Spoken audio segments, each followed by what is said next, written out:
membahas tentang sejarah-sejarah yang seringkali menjadi bahan ejekan atau juga bahan tuduhan dari sebagian denominasi-denominasi yang merasa diri paling alkitabiah, ya. Mereka selalu menuduh bahwa gereja Katolik itu antikristus, ya. Dan saya ini cukup geram, ya, melihat bagaimana kesaksian-kesaksian yang mereka sampaikan di berbagai media, termasuk Google, termasuk YouTube, dan juga di beberapa tempat lainnya. Nah, jadi pada malam hari ini saya hadir untuk membantu teman-teman, terutama saya membantu kaum muda, karena saya mempunyai pengalaman bagaimana orang muda yang saya jumpai, ya, ini saya sedikit curhat. Ketika suatu kali saya pernah mengajar di sebuah sekolah negeri, yaitu sekolah SMA, di situ tidak ada guru agama Katolik. Yang ada adalah guru agama Kristen Protestan. Nah, mereka bergabung di dalam kelas itu. Ya, ini saya bukan membenci saudara yang Protestan, ya, tapi mungkin sebagian dari mereka, bukan semua. Lalu ada seorang anak, ya, sebelum saya masuk di situ, mereka gabung di kelas guru agama Kristen Protestan. Ada seorang anak yang curhat kepada saya, ya, curhat kepada saya. Dia mengatakan begini, Pak, mengapa ketika saya belajar di kelas agama yang mengajar adalah seorang pendeta, dia mengatakan bahwa Paus itu antikristus, gereja Katolik itu antikristus. Dia menunjukkan kepada saya salib terbalik yang ada di kursi Paus, dan juga dia menunjukkan kepada saya gereja setan, ya, ada gambar gereja setan. Lalu dia mengatakan, perhatikanlah, gereja Katolik itu mirip dengan gereja setan, maka gereja Katolik itu antikristus. Saya tekankan lagi Bapak Ibu, bukan semua Protestan, ya, bukan semua Protestan seperti ini, ya, sebagian, ya, sebagian yang menuduh seperti ini. Dan pengalaman yang saya alami itu membuat saya tersadar bahwa betapa pentingnya kita memberikan katekese kepada kaum muda, ya. Karena apa?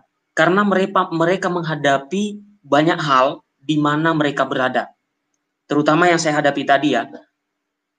Ketika itu, ya, saya sebut saja, ya, SMA negerinya itu ada letaknya di Jakarta, ya.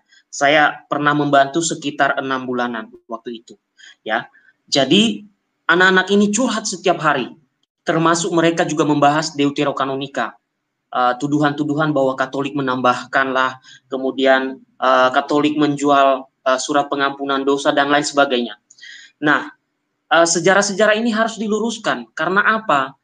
Ya, selalu saya ingatkan bahwa apa yang diulang-ulang secara terus-menerus dan tidak ada pelurusan, ya, hal itu salah tapi tidak diluruskan, itu akan menjadi suatu akumulasi kebenaran, ya. Ya, mungkin seperti buku yang pernah saya tampilkan Bapak Ibu, ya. Jadi ada yang mengatakan Borobudur itu dibangun oleh Nabi Sulaiman. Ya, itu kan menjadi kebenaran jika suatu saat para sejarawan tidak menanggapi. Ya, sama dengan juga tuduhan-tuduhan semacam ini. Dan inilah perlunya kita menjelaskan soal ini. Nah, sekarang saya akan share screen.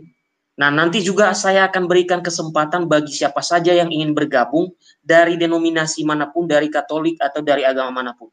Saya tidak ingin berdebat, saya tidak ingin menuduh, tetapi saya menunjukkan fakta-fakta. Bagaimana tuduhan-tuduhan keji, ya, keji dan ngeri dari pihak-pihak yang merasa paling alkitabiah itu, yang mengatakan gereja Katolik itu antikristus, saya akan tunjukkan, ya. Oke, sekarang saya akan share screen, kita akan bahas.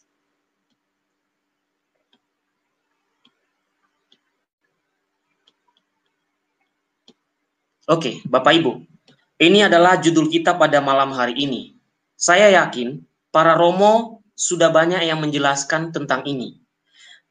Tetapi mungkin agak berbeda cara penjelasan dari saya. Ya.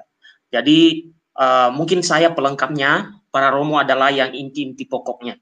Oke, salib terbalik, salib siapa?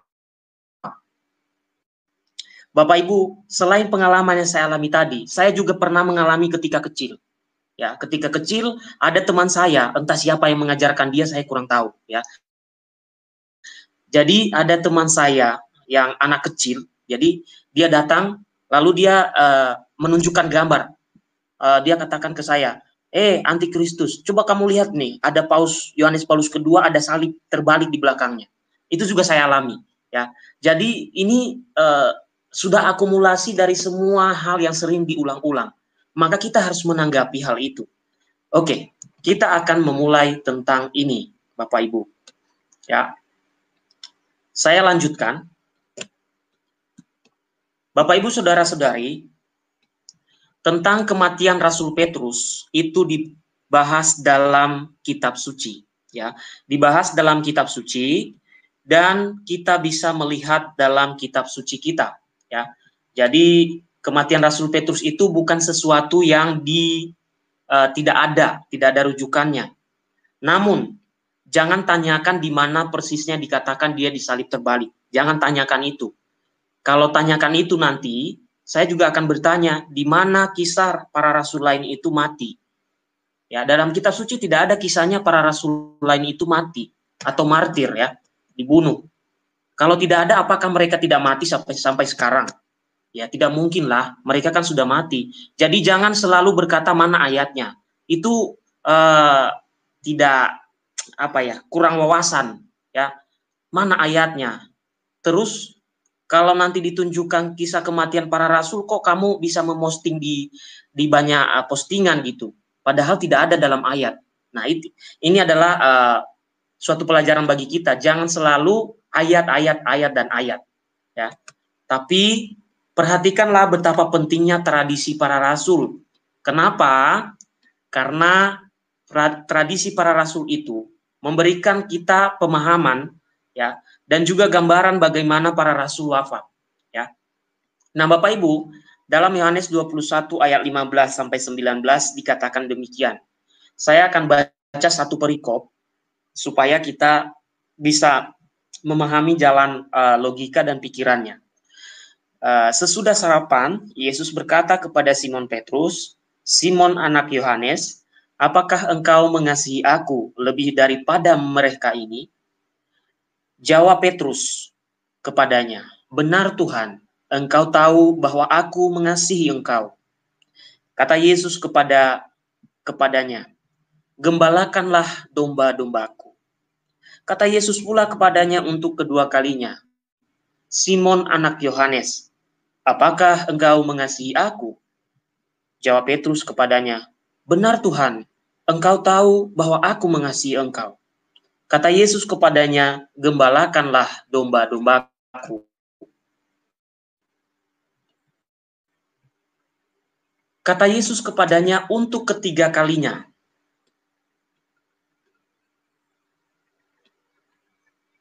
Kata Yesus kepadanya untuk ketiga kalinya, "Simon anak Yohanes, apakah engkau masih sedih hati terus?" Kata Yesus untuknya, "Engkau mengasihi aku." Dan ia berkata kepadanya, "Tuhan, engkau tahu segala sesuatu. Engkau tahu bahwa aku mengasihi engkau." Kata Yesus, "Gembalakanlah domba-dombaku." Kemudian Yesus melanjutkan, ya. Yesus mengatakan demikian, "Aku berkata kepadamu, sesungguhnya ketika engkau masih muda, engkau mengikat pinggangmu sendiri, dan engkau berjalan kemana saja kau kehendaki. Tetapi jika engkau sudah menjadi tua, engkau akan mengulurkan tanganmu, dan orang lain akan mengikat engkau dan membawa engkau ke tempat yang tidak kau kehendaki. Dan hal ini dikatakannya untuk menyatakan bagaimana Petrus akan mati dan memuliakan Allah." Sesudah mengatakan demikian, ia berkata kepada Petrus, "Ikutlah aku."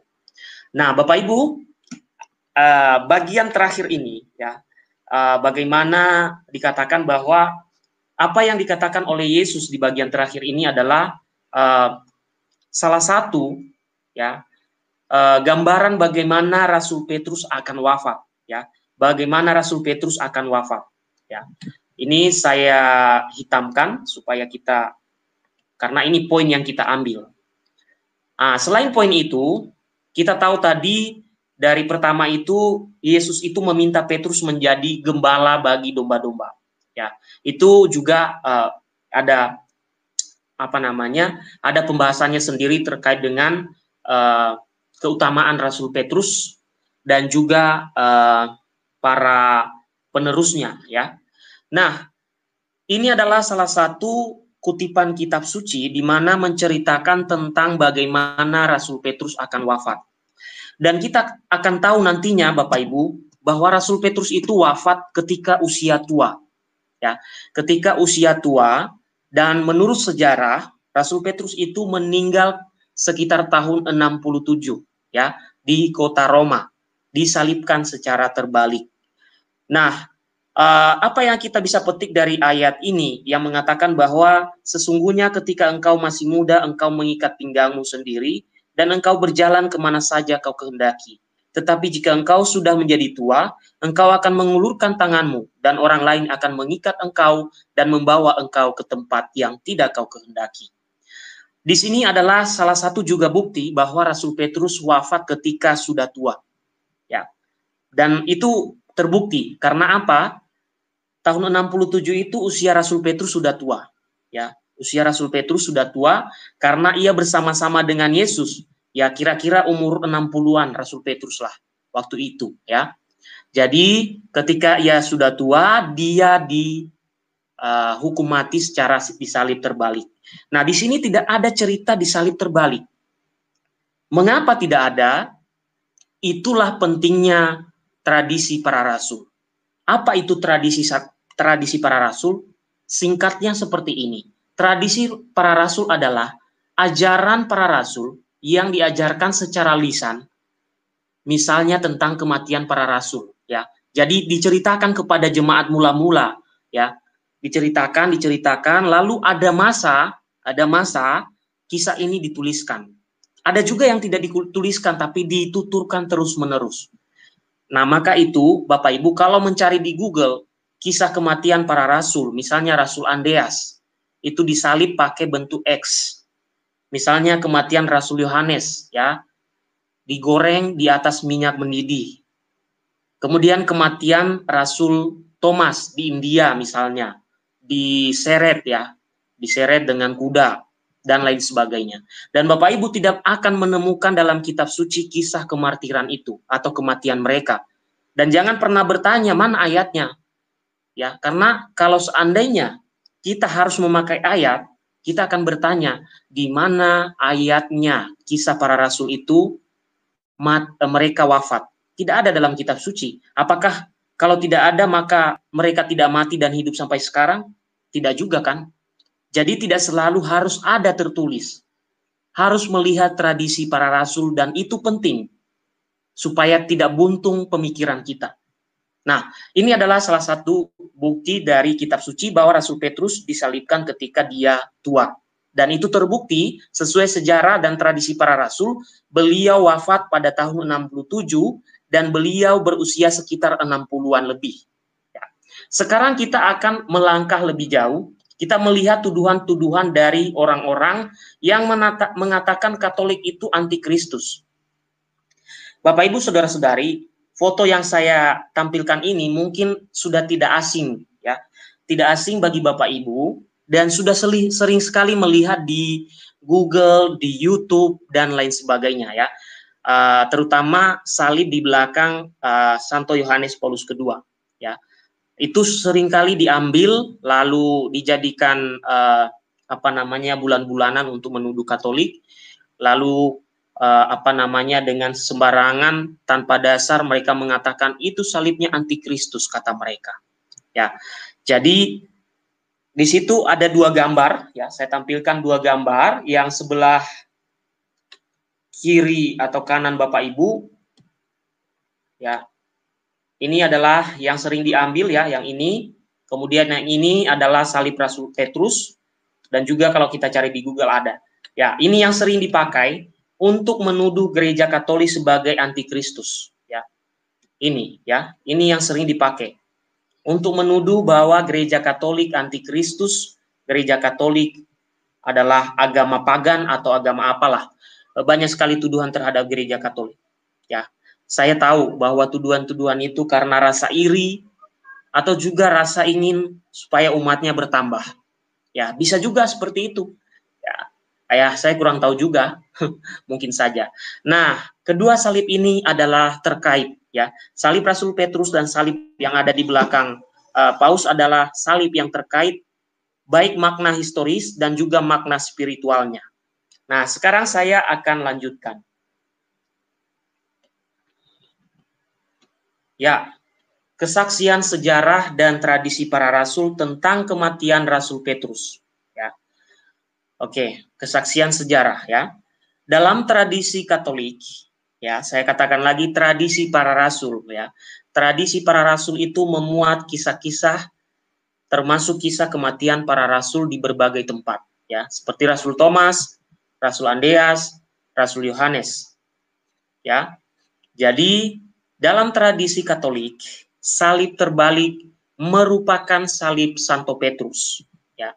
Menurut kesaksian para bapak gereja ya, menurut kesaksian para bapak gereja, Rasul Petrus dihukum mati dengan cara disalib ya, dengan cara disalib, namun ia meminta ya, namun ia meminta supaya ia dihukum disalib tetapi tidak disalib seperti Kristus karena ia merasa tidak layak seperti Kristus. Ya, dia meminta disalib terbalik karena ia merasa tidak layak disalib sesuai dengan penyaliban Kristus. Dan seperti kita ketahui tadi, ketika beliau ini disalib, usianya sudah 60-an. Ya, sekitar 60-an, ya. Karena menurut tradisi para rasul lagi adalah bahwa dia wafat tahun 67 di bawah kekaisaran Nero, ya. Nah, ini adalah bukti ya, bukti dari tradisi para rasul. Nah, tradisi ini ditulis ya, kemudian ditulis pada tahun 300-an ya. Pada tahun 300-an tradisi ini ditulis oleh seorang yang sangat luar biasa ya, tokoh yang sangat familiar bagi kita Bapak Ibu. Jadi beliau inilah yang menuliskan kisah ini ya, pada tahun 342 atau pada tahun 300-an ya. Tapi ini adalah jangka waktu ketika kehidupan Santo Hieronymus ya, atau Jerome dalam bahasa Inggris ya. Jadi beliau ini yang menulis berdasarkan penelitian. Jadi bukan berdasarkan wahyu yang diturunkan kepadanya atau penglihatan atau apa, tapi ini berdasarkan penelitian ilmiah ya. Bukan berdasarkan seperti yang mengatakan dia naik turun surga, lalu dia dapat bisikan, bukan. Ini penelitian ya. Jadi Santo Hieronymus ya mengadakan penelitian terhadap dokumen-dokumen sejarah di Roma. Dari dokumen-dokumen itu, Santo Hieronymus mengatakan, Simon Petrus, saudara Andreas Rasul, dan ia sendiri adalah pemimpin para rasul setelah menjadi uskup di Antiokhia dan pemberitaan kepada kaum Yahudi tersebar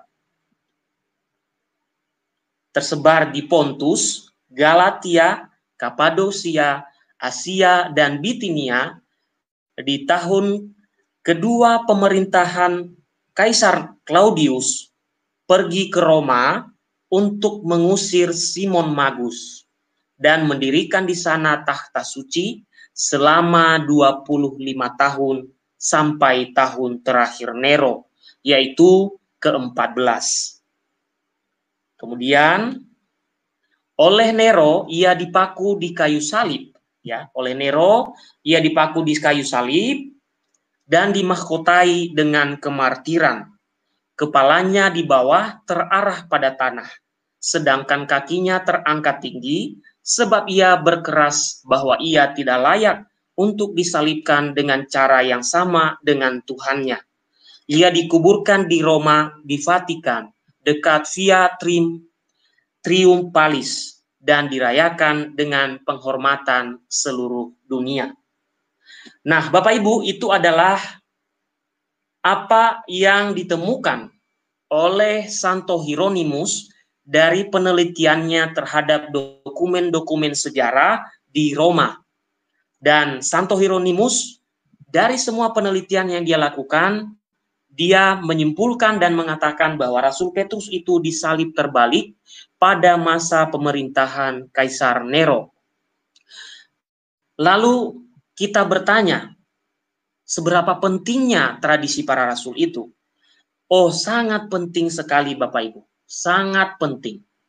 Termasuk ya Bapak Ibu, saya tegaskan, Bapak Ibu, tradisi para rasul itu sangat penting.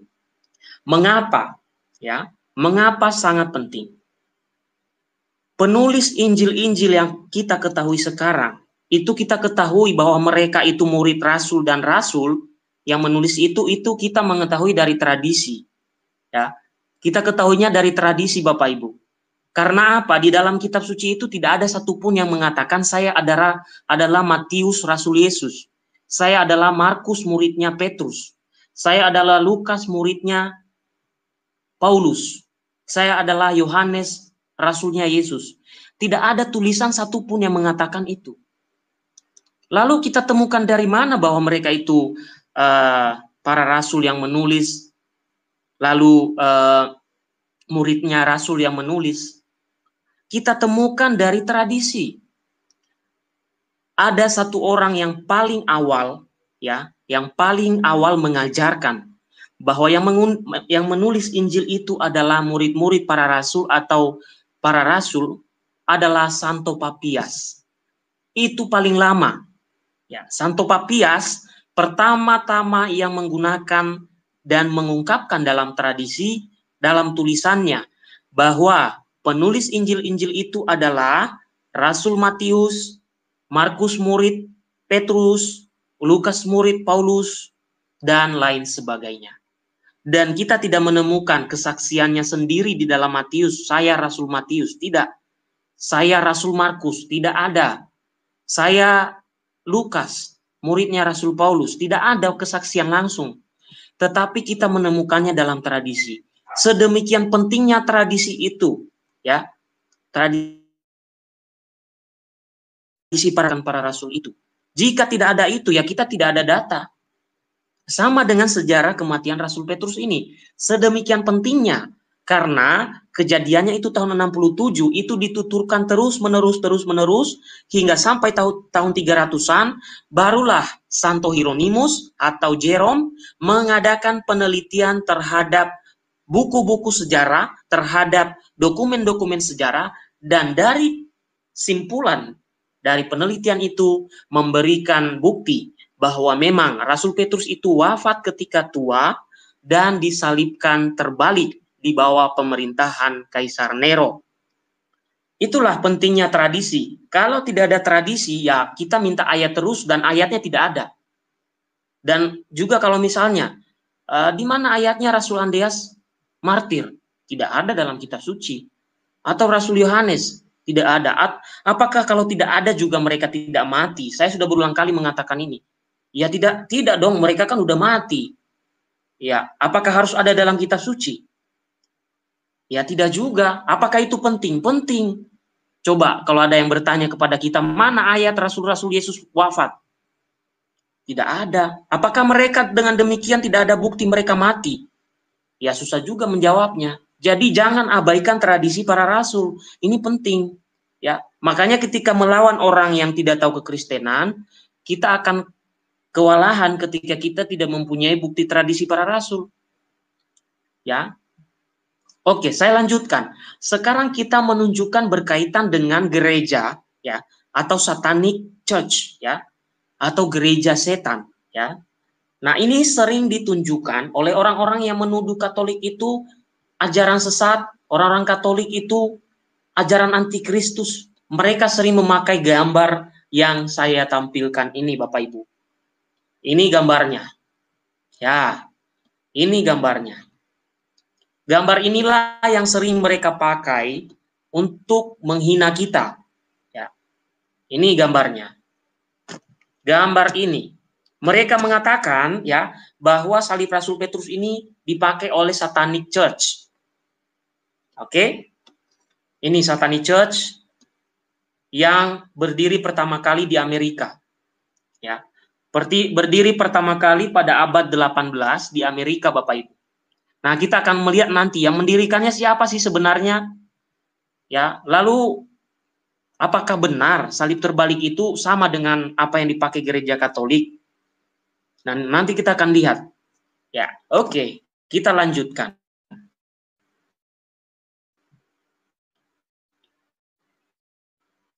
Nah, ini Bapak Ibu, pendiri dari Satanic Church, ya. Oke, ini saya besarkan sedikit supaya kelihatan. Ya, ini pendiri Bapak Ibu. Oke, ada yang bergabung? Saya lanjutkan dulu ya, saudara. Baru nanti kita selesai. Siap. Monggo, Bang. Selamat malam. Shalom alaikum, selamat malam. Ini pendiri Satanic Church. Ya, pendiri Satanic Church adalah seorang pendeta. Ya, Bapak Ibu, kita harus renungkan ini. Kenapa bisa seorang yang belajar teologi itu bisa mendirikan gereja setan? Ya, nanti Bapak Ibu bisa cari di Google, di Google. Siapa pendiri gereja setan. Kalau nanti saya salah, boleh dikomplain ya. Karena ini saya juga ngambil data juga dari apa yang saya pelajari ya. Oke. Jadi pendiri Satanic Church adalah seorang pendeta yang berasal dari Amerika bernama LaVey ya. Gereja ini didirikan pada abad ke-18. Nah, salib terbalik yang dipakai oleh kelompok gereja setan atau Satanic Church tidak sama dengan salib yang ada pada kursi paus tadi. Ya, tidak sama, baik secara spiritual maupun historisitas. Ya, tidak sama. Apa yang tidak sama kita lihat. Ini yang tidak sama, Bapak Ibu. Mudah-mudahan kelihatan. Coba saya kecilkan lagi supaya Bapak Ibu juga bisa melihat. Ya. Apa yang tidak sama? Oke, mudah-mudahan terlihat ya. Saya coba lihat dulu di layar. Oke, kelihatan ya. Mudah-mudahan nanti saya geser ke atas. Oke, yang pertama. Yang pertama, berbeda makna spiritual dan historisitas. Ya. Pertama, ya, salib Satanic Church ya baru ada pada abad ke-16, ke-18. Ya. Jadi salib Satanic Church itu baru ada pada abad ke-18. Sementara salib Santo Petrus sudah dikenal sejak abad pertama. Ya, sudah dikenal dan sudah dipakai, sudah diketahui oleh gereja perdana tentang penyaliban Santo Petrus. Ya, oke. Gereja-gereja apostolik tidak menolak bahwa Rasul Petrus itu wafat dengan disalib terbalik. Ya, gereja-gereja apostolik itu maksudnya adalah mempunyai suksesi apostolik, ya, mempunyai urutan dari para rasul hingga sekarang. Nanti lain waktu kita akan membahas. Ada yang bertanya, saya lihat di kolom chat, apa arti apostolik? Ya, oke, itu yang pertama ya. Yang satu ada abad ke-18, yang satu sudah ada sejak abad pertama. Kedua, ya, mungkin ini kurang kelihatan di apa namanya, di bagian depan Bapak Ibu, di layar Bapak Ibu saya sedikit kecilkan karena ini ada 3 bagian supaya bisa kelihatan sedikit. Oke, mungkin bisa kelihatan. Ya. Kemudian Bapak Ibu yang kedua, ya. Tujuan penggunaan salib terbalik pada Satanic Church adalah untuk mengecohkan umat, ya, terutama di sini umat Katolik. Dan pastinya Bapak Ibu, mereka menginginkan supaya banyak orang menuduh gereja Katolik itu sama dengan mereka. Pasti ada mindset mereka supaya bagaimana gereja mereka itu maju. Dengan cara merekrut dari gereja Katolik, dengan cara mengecohkan. Dan tujuan lain adalah supaya di luar gereja Katolik itu menuduh Katolik sebagai antikristus. Padahal mereka tujuannya mengecohkan. Yang ketiga, ya, yang ketiga, Gereja Katolik menggunakan simbol salib terbalik pada kursi paus untuk mengingatkan bahwa paus adalah penerus Rasul Petrus, pemimpin gereja perdana. Selain itu, supaya spiritual yang dibawa dalam kepemimpinan paus meneladani Rasul Petrus. Ya, meneladani Rasul Petrus. Nah, Bapak Ibu, ya, ini adalah bagian terpenting, ya, untuk menanggapi salib terbalik. Bagian terpenting. Karena apa? Berbeda makna spiritual dan historisitasnya. Saya kurang tahu historisitas dari gereja setan mengapa memakai salib terbalik. Saya kurang tahu. Bahkan dalam kitab suci, Bapak Ibu, tidak ada tulisan bahwa antikristus itu memakai salib terbalik.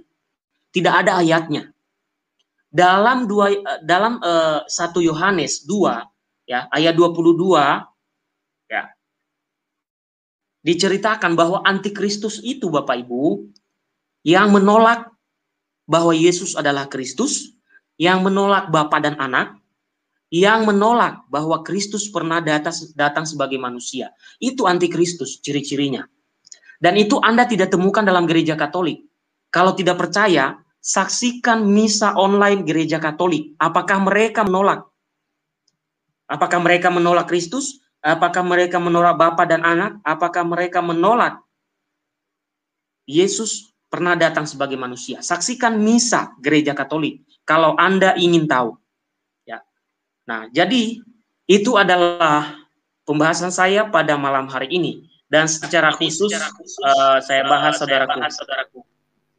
Baik, Bang G, aku mau nambahin tentang ayat di manakah Rasul Petrus pernah dinubuatkan oleh Yesus sendiri akan mati ya. Ada ya, ayat di Alkitab. Jadi kalau teman-teman baca ya, di Yohanes 21 ayat 18 sampai dengan 19 itu menubuatkan tentang kematian daripada Rasul Petrus atau Santo Petrus. Boleh saya bacakan, Bang ya? Ya, silakan. Ya, oke. Silakan. Aku berkata kepadamu, sesungguhnya ketika engkau masih muda, engkau mengikat pinggangmu sendiri dan engkau berjalan kemana saja yang kau kehendaki. Tetapi jika engkau sudah menjadi tua, engkau akan, nah kalau di sini mengulurkan ya, tetapi kalau menurut Romo Bayu, gitu di channel Katkit, itu dikatakan sebenarnya merentangkan tanganmu, gitu ya. Dan orang lain akan mengikat engkau dan membawa engkau ke tempat yang tidak kau kehendaki. Dan hal ini dikatakannya untuk menyatakan bagaimana Petrus akan mati. Nah, di Alkitab sendiri sebenarnya sudah dituliskan bahwa bagaimana sih prosesi kematiannya, hanya memang tidak dijelaskan apakah salibnya itu tegak ataukah terbalik begitu. Nah, catatan tentang Santo Petrus disalibkan secara terbalik itu memang tidak terdapat di Alkitab, namun terdapat di dalam tradisi suci. Gitu. Ada di Historia Ecclesia ya, kalau tidak salah ya. Tadi Bang Gia sudah menjelaskan juga. Jadi di Alkitab sendiri Yesus sudah mengatakan atau menubuatkan bahwa bagaimana nanti Petrus akan menjadi seorang martir sama seperti Yesus sendiri gitu ya, yang wafat di kayu salib. Gitu kira-kira Bang Gia. Oke. Ya, benar sekali, Saudara Anton. Ini apa namanya? Menjadi pertanyaan kaum muda yang saya ceritakan di awal tadi. Karena saya mempunyai pengalaman banyak orang muda yang menanyakan soal ini, sehingga saya berpikir bahwa ini harus disebarkan begitu. Karena jangan sampai kalah dengan penyebaran hoaks ya. Kalau kalah dengan penyebaran hoaks, ini akan menjadi kebenaran gitu. Jadi apa yang tadi juga Romo Bayu sudah bahas di salah satu Zoom kalau tidak salah, atau juga beliau sering mengupload di medianya di channel Katkit. Bapak Ibu nanti juga boleh menyaksikan di Katkit ya, katekese sedikit di channel Romo Bayu. Itu juga membahas tentang Rasul Petrus, bagaimana wafatnya ya. Nah, benar Saudara Antonius bahwa di Yohanes 19, terutama yang disebutkan tadi, bahwa tidak diceritakan secara langsung, tetapi tadi saya jelaskan di awal bahwa justru yang perlu kita ketahui, di situ ada cerita bahwa, oh iya, selamat malam, ada Pak Debata bergabung. Ya, selamat malam, selamat malam. Ya, oke Pak Debata. Saya lanjutkan sedikit ya. Oke. Nah, Ya. Justru menurut tradisi Rasul Petrus itu wafat tahun 67 ya. Dan di sini dikatakan bahwa ketika dia menjadi tua. Ini sebenarnya juga merujuk bahwa memang ketika itu ya, merujuk bahwa Rasul Petrus sudah tua. Dan itu menunjukkan bahwa tradisi yang mengajarkan bahwa beliau wafat tahun 67 itu benar gitu. Nah, entah caranya seperti apa, barulah di dalam tradisi suci, dalam tulisan-tulisan dan penuturan baru diceritakan. Itu sama dengan kematian rasul-rasul yang lain. Tidak ada dalam kitab suci, bukan berarti tidak pernah mati mereka. Itu. Demikian Pak Antonius dan juga Pak Debata. Selamat bergabung. Silakan Pak Debata. Ya. Suaranya jelas ya? Jelas ya? Jelas. Ya. Memang kita melihat dari teman kita, dari saudara-saudara kita memang begitu ya. Perilakunya tidak menjadikan bahwa Katolik itu adalah menjadi seperti mereka melihat kita itu seperti antikris ya. Tapi kenapa mereka seperti itu? Mungkin ya memang karena kepahitan mereka berpisah dengan gereja Katolik sebenarnya. Jadi apapun alasannya, dia harus mengatakan itu gitu. Nah, tetapi akar permasalahannya di kemudian hari mereka yang bermasalah gitu. Saya melihatnya di dalam dunia medsos sekarang, ketika mereka ditanya dengan hal-hal yang sangat dasar, mereka rata-rata tidak bisa menjawab ya. Yang akhir-akhir ini saya melihat begitu banyak serangan dari umat sebelah karena mereka mau membuat media sosial ya. Tetapi tidak bisa menjelaskan. Saya sudah melihat bagaimana mereka sangat menjelaskan sesuatu harus berdasarkan Alkitab gitu. Tetapi kan tidak semua bahwa Alkitab, Injil itu bisa menjelaskan semua gitu. Karena memang terbatas. Ada batas-batas yang diceritakan di situ gitu. Banyak hal-hal yang dipakai sebenarnya tidak harus dari Alkitab tersebut kan gitu. Nah, memang indikasinya ada, rumusannya semua ada di kitab gitu ya, bahwa saya sering mengatakan misalnya hari Minggu kan nggak ujuk-ujuk hari Minggu itu menjadi apa itu namanya, hari menggereja untuk umat Kristen sedunia gitu. Itu kan butuh proses untuk menentukan hari Minggu menjadi hari istirahat untuk 1 minggu. Dan itu menjadi tahun Masehi gitu. Kalau ini ditanyakan kepada mereka, ya kita juga memang kalau tidak dijelaskan sama pihak gereja yang berwenang dengan itu kan kita nggak tahu. Bahwa kita pikir sejak dahulu bahwa hari Minggu itu adalah sudah hari mulai yang dipakai sama Simon Petrus gitu. Ternyata jauh sebelum itu orang itu nggak memakai itu gitu, masih memakai tradisi gitu ya, tradisi gereja gitu. Jadi inilah yang mereka tidak bisa, lucu kalau mereka ditanyakan ini dan dia mengatakan ini nggak perlu gitu, nggak butuh gitu. Yang penting kekristenan itu seperti itu gitu. Nah, kembali ke Simon Petrus. Mereka tahu sebenarnya bahwa Simon Petrus yang diberikan kunci. Mereka tahu bahwa Simon Petrus adalah yang diberikan hak ketua kepada semua yang ada murid Yesus gitu ya. Tetapi mereka berhenti hanya di situ saja. Dan cerita selanjutnya dia nggak butuh. Karena apa dia nggak butuh? Karena Simon Petrus lah yang mendirikan gereja Katolik gitu. Mendirikan gereja Katolik di timur dulu. Di timur dulu ya. Setelah itu dia pindah ke Roma gitu. Nah, mereka nggak terima ini bahwa menjadi landasan gereja itu adalah Simon Petrus gitu. Dan kebetulan itu berada di Roma, di Vatikan gitu. Kalau mereka memang percaya dengan hal ini atau meyakini dengan hal ini, maka mereka akan kembali ke Katolik langsung gitu. Dia tidak bisa dapat informasi kalau dia tidak menjadi Katolik. Setidaknya paling kalau dia bertanya kepada Romo, Romo juga belum tentu mau bercerita tentang hal ini kepada mereka gitu. Makanya saya bilang mereka kehilangan kendali menurut saya.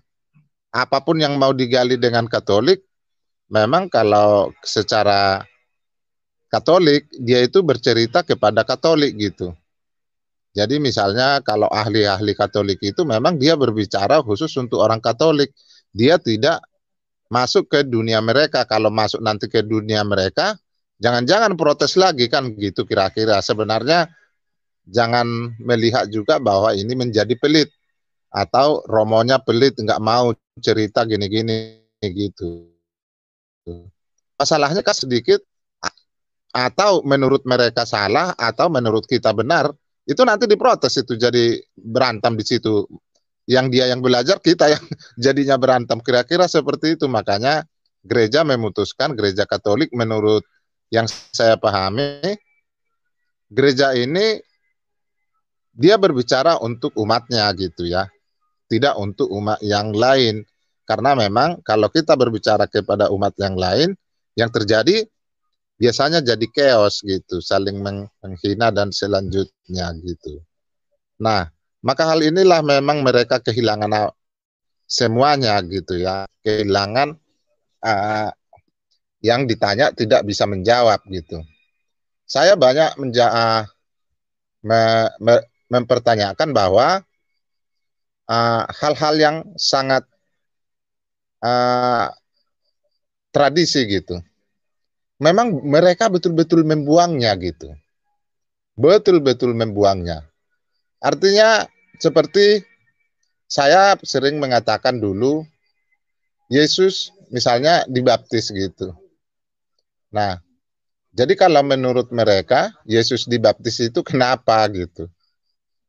Nah, jadi kalau Anda mengatakan baptis itu adalah pertobatan, Yesus memang bertobat dari apa? Pertanyaannya jadi melebar sampai ke sana. Misalnya itu yang coba kita ambil dari tradisi ini gitu. Nah, jadi kalau pada waktu zamannya dulu Yesus itu dibaptis, itu bukan karena Yesus bertobat.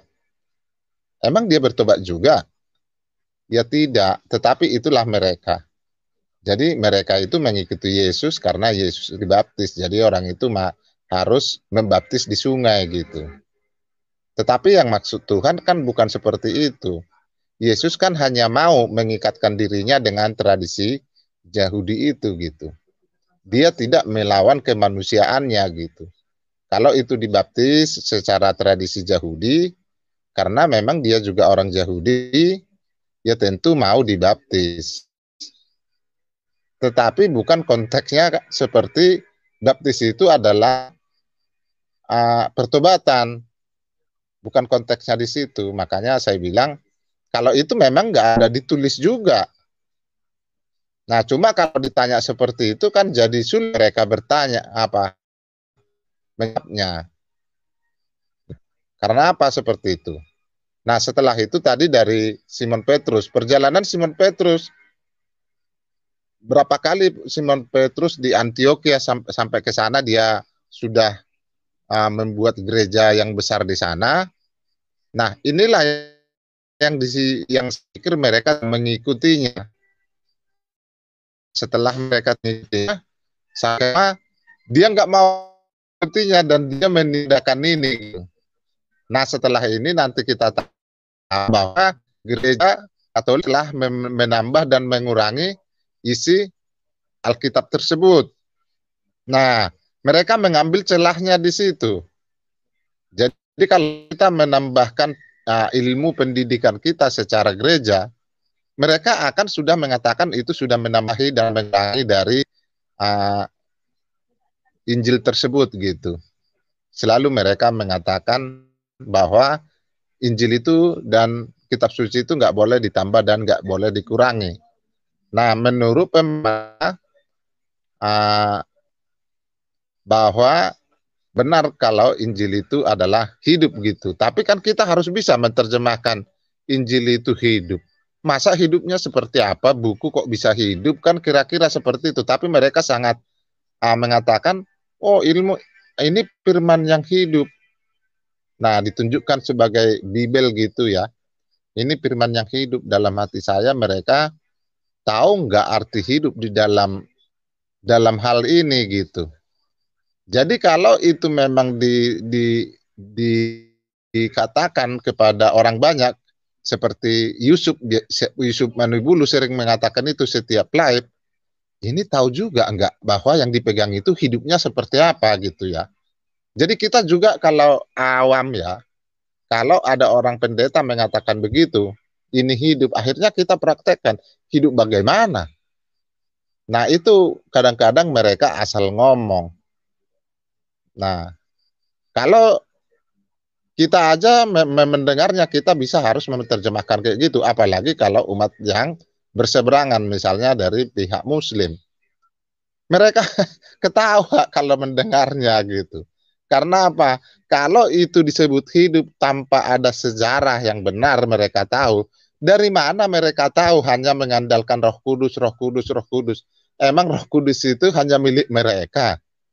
Ini yang menjadi masalah, cara memandang mereka gitu. Nah, tetapi kalau di Katolik ada sejarah mulai dari awal itu. Nah, kenapa dia disebut harus seperti itu? Awalnya seperti apa gitu. Jadi ada seperti yang dikatakan tadi, ada rantai, seperti mata rantai yang mengikat terus-menerus dan tidak berhenti sampai di situ, sampai ke kita gitu ya. Nah, artinya hidup mulai dari ajaran Yesus sampai ke kita ini tidak ada yang berbeda. Jadi tidak ada mati, nggak ada putus di tengah jalan. Itu yang menjadi mata rantai sebenarnya arti pertumbuhan atau kehidupan. Jadi mereka memperterjemahkan bahwa Bibel yang dipegang mereka itu hidup. Jadi kalau untuk anak kecil mendengarnya hidup bagaimana, sepertinya buku itu bisa jalan sendiri atau seperti apa gitu ya. Jadi akhirnya terjemahan itulah yang mereka tidak ngerti, hanya mengandalkan Roh Kudus. Emang hanya mereka yang punya Roh Kudus? Kalau manusia yang lain enggak, manusia yang di hutan itu enggak. Yang tidak kenal apa-apa itu enggak ada Roh Kudus. Nah, kalau itu dipertanyakan susah kan menjawabnya. Apakah Tuhan tidak mengenal orang mereka itu yang di tengah hutan itu gitu? Ya tetap Tuhan mengenal mereka gitu. Jadi kalau menurut kita sebagai Katolik, tentu sampai ke sana cara berpikirnya. Manusia itu sama dekatnya dengan Tuhan itu sendiri. Nah, apakah kalau kita di tengah hutan, maka kita itu kehilangan juru selamat di hutan itu? Nah, itu artinya sebenarnya. Jadi walaupun kita di tengah hutan sekalipun, ya juru selamat bagi kita tetap ada. Baik itu di hutan, di laut, dan dimanapun. Nah, itu yang mengartikan kehidupan tersebut. Tapi dalam hal posisi sekarang, coba bayangkan. Hanya ingin mendapatkan. Ya. Sorry, bahasan kita coba ada bingnya. Bang, ini coba bahas tentang salib terbalik ini kan banyak yang menyalahpahami, Bang. Iya. Soalnya nanti kalau salib terbalik tadi kan udah diceritakan memang kalau itu memang karena memang pada waktu itu menurut yang kita tahu memang udah pasti kan mereka menuduh salib terbalik itu. Karena memang itu dipraktekkan oleh Simon Petrus kan gitu kira-kira, dan akhirnya dia menetap di situ gitu dan menjadikan itu adalah fondasi gereja Katolik. Nah, yang mereka katakan ini menjadi apa namanya, menjadi antikris. Jadi antikris kan itu. Jadi kalau ini kita pahami tentu harus meluas kan gitu. Karena memang penjelasan dari awal itu sudah sangat pasti. Tetapi kita harus bisa argumennya melewati itu sebenarnya. Jadi kalau saya katakan Simon Petrus, kalau dipertanyakan mereka benarkah itu atau tidak, ya tentu. Bagaimana kita harus mempertahankan kebenaran hal-hal seperti itu. Karena nanti kalau kita mengatakan kepada mereka, Simon Petrus perjalanannya seperti ini, mereka kan akan bertanya ayatnya juga. Nah, inilah yang menjadi, kalau kita didesak seperti itu kan kita harus lemah. Lemahnya apa? Karena memang tidak tertulis di kitab suci gitu. Jadi mereka tidak bisa lari dari situ gitu. Jadi artinya kalau Simon Petrus itu hanya bisa kita imani melewati tradisi yang tadi itu. Nah, tetapi mereka tidak akan mau melakukan tradisi itu gitu. Nah, yang menjadi masalahnya sekarang, kalau ini dipertanyakan, gereja mula-mula mereka mengatakan kan mereka yang kehilangan arah. Nah, jadi kalau disebutkan itu untuk penciptaan, jadi kalau mereka sekarang ini kan menjadi pertanyaan setiap hari yang kita lihat bahwa gereja mula-mula itu di mana dan siapa, kan itu pertanyaannya. Nah, setelah itu dipertanyakan kepada mereka, hanya bisa mengatakan di Konsili Nisea atau apa, kan sangat nggak jujur hal ini gitu. Saya melihatnya nggak jujur bahwa mereka mengatakan hanya begitu saja. Nah, apakah Konsili Nisea ini nanti ada tertulis juga di buku kitab suci? Nah, itu masalahnya. Jadi makanya tadi saya agak melebar karena memang di dalam mereka mengatakan selalu hidup, apa itu namanya, buku apa itu adalah firman Tuhan yang hidup katanya. Tetapi kalau dipertanyakan hidupnya kan hanya bisa dibilang roh. Itu karena itu tadi melebar gitu ya. Jadi saya tadi agak menjelaskan yang rohnya itu di mana. Nah, inilah yang menjadi masalah. Yang semalam juga saya masuk ke diskusinya si teman kita dari sebelah. Yang dipertanyakan itu masalah Paul dan Simon Petrus. Jadi ini Paul ini kan menurut mereka yang dari Tarsus tidak bertemu dengan Yesus, bahwa mereka adalah si Paul tidak pernah bertemu dengan Simon Petrus, padahal kita tahu bahwa Paul lah yang sangat tegas berbicara kepada Simon Petrus. Nah, tetapi kalau dari pendeta, ada juga pendeta yang masuk kemarin di sana. Nah, apa dia tahu hal ini gitu? Jadi karena ada dua kan, kalau menurut gereja bahwa Paul juga kan adanya di Roma gitu. Ya, betul. Nah, jadi bagaimana katanya orang ini nggak ketemu, sementara mereka itu sama-sama dirajam di sana gitu. Saya juga mengatakan hal itu. Tetapi pendetanya apa bisa juga mengatakan itu? Nggak mau pendetanya ngomong itu gitu. Akhirnya selalu dipertanyakan terus. Karena dia nanti akan mengomongkan sesuatu yang benar bahwa itu adanya di Vatikan. Susah dia mengatakan, jadi dia akan menjadi Katolik gitu loh. Kan masalah gitu. Padahal tidak otomatis jadi Katolik kalau udah bicara Katolik, Pak Debata. Mungkin saya berikan kesempatan ke Pak Antonius dulu. Jangan habiskan dulu Pak Jebata. Ya. Sabar ya Bang, jangan dihabisin semua Bang. Kalem Bang, ini masih banyak sesinya lah.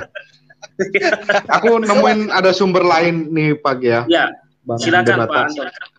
Bahwa simbol salib terbalik ini kalau dari versinya gereja setan atau satanic church gitu ya, bahwa simbol ini melambangkan pernyataan perang dengan Alkitab gitu. Karena simbol ini melecehkan ajaran dan kenyataan yang tertulis di Alkitab. Jadi kalau misalnya kita lihat gitu ya, yang disalib secara tegak itu kan adalah baginda Yesus begitu kan menurut Alkitab. Nah, mereka ini sebagai antitesa dari Alkitab itu sendiri. Jadi, korpusnya mungkin itu dibalik begitu. Jadi, melambangkan bahwa kita ini anti pada Kristus gitu. Itu kalangan gereja setan seperti itu mungkin secara maknanya ya. Tetapi kalau simbolnya gereja Katolik dengan istilahnya salib terbalik, itu merupakan salib dari korpusnya, itu bukan baginda Yesus, tetapi korpusnya adalah Santo Petrus. Begitu sih kira-kira Bang. Oke.